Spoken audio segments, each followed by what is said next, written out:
Pernah kepikiran nggak sih, gimana cara pemikiran Islam modern berhadapan dengan sains barat? Nah, kali ini kita bakal bedah sebuah gerakan intelektual besar yang coba menjawab pertanyaan itu. Sebuah proyek ambisius yang dikenal sebagai Islamisasi pengetahuan. Yuk kita mulai. Semuanya berawal dari satu pertanyaan besar yang bikin para pemikir muslim gelisah. Mereka ngelihat ilmu pengetahuan modern dan bertanya-tanya, apa ya dampaknya kalau ilmu pengetahuan, alat kita buat memahami dunia, justru dipisahin dari akar moral dan spiritualnya? Pertanyaan inilah yang jadi pemicu sebuah pencarian intelektual yang luar biasa. Oke, jadi ceritanya gini. Di pertengahan abad ke-20, banyak intelektual muslim ngerasa ada semacam kelesuan atau krisis yang dalam banget di masyarakat mereka. Dan ini bukan cuma soal ekonomi atau politik loh, akarnya lebih fundamental lagi, yaitu soal pengetahuan itu sendiri. Jadi, para pemikir ini coba mendiagnosis masalahnya. Mereka ngelihat ada dua jalur ilmu yang seolah-olah nggak nyambung, ilmu modern yang sekuler, dan warisan Islam. Dua-duanya jalan sendiri-sendiri. Nah, ini yang akhirnya bikin peradaban mereka terasa rapuh dan ketinggalan. Ketergantungan sama ilmu pengetahuan barat yang dianggap tercerabut dari nilai, dituding jadi penyebab hilangnya kekuatan dan rasa percaya diri.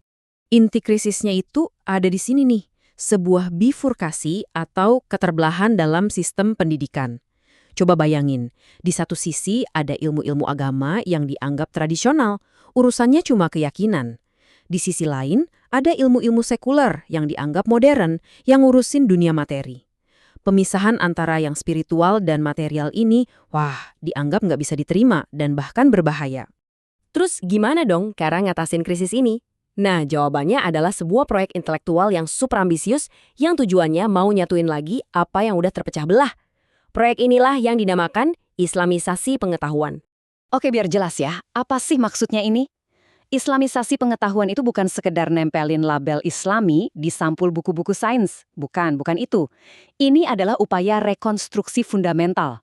Tujuannya itu buat ngebongkar asumsi-asumsi dasar dari berbagai disiplin ilmu, kayak ekonomi, sosiologi, psikologi, dan ngebangunnya lagi dari nol di atas fondasi pandangan dunia Islam. Nah, gerakan ini dimotori oleh dua pemikir besar. Walaupun pendekatan mereka ada sedikit perbedaan, Ismail Raji Al-Faruqi dan Syed Muhammad Naqib Al-Atas punya tujuan yang sama, menyembuhkan keterbelahan pengetahuan di dunia muslim.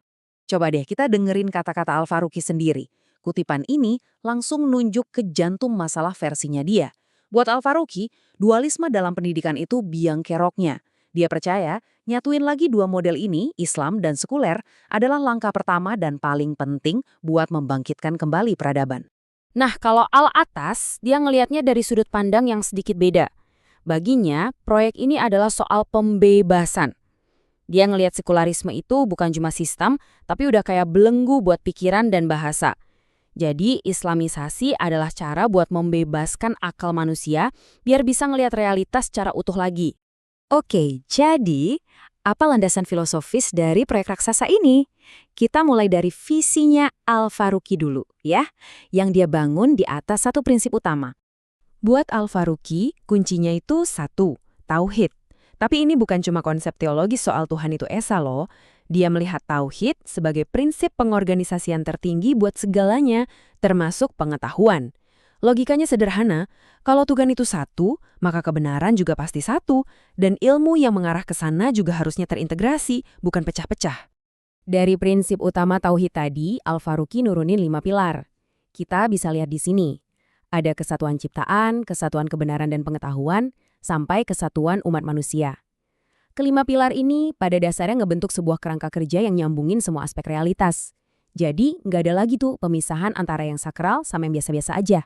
Semuanya terhubung. Kalau tadi Al-Faruqi ngasih landasan kenapanya, nah Al-Atas ini lebih fokus ke gimana caranya.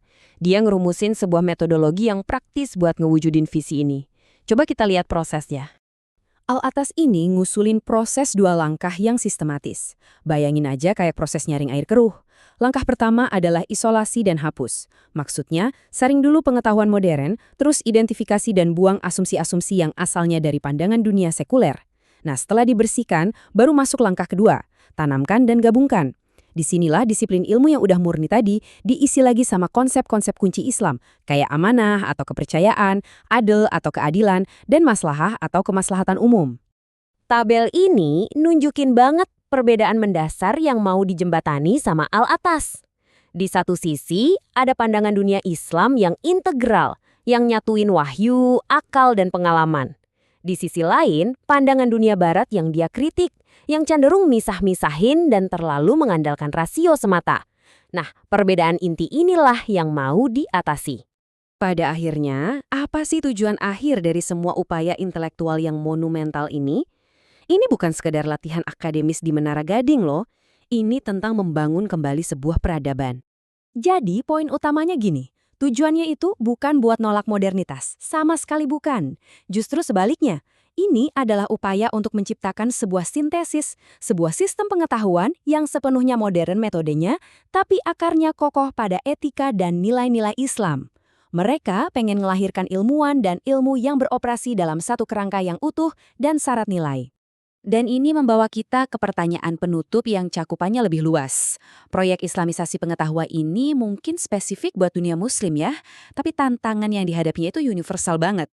Di tengah derasnya arus informasi dan kemajuan sains, gimana caranya setiap budaya, setiap peradaban bisa tetap maju tanpa kehilangan nilai-nilai abadi yang jadi jati dirinya? Sebuah pertanyaan yang kayaknya pas buat kita renungkan bareng-bareng.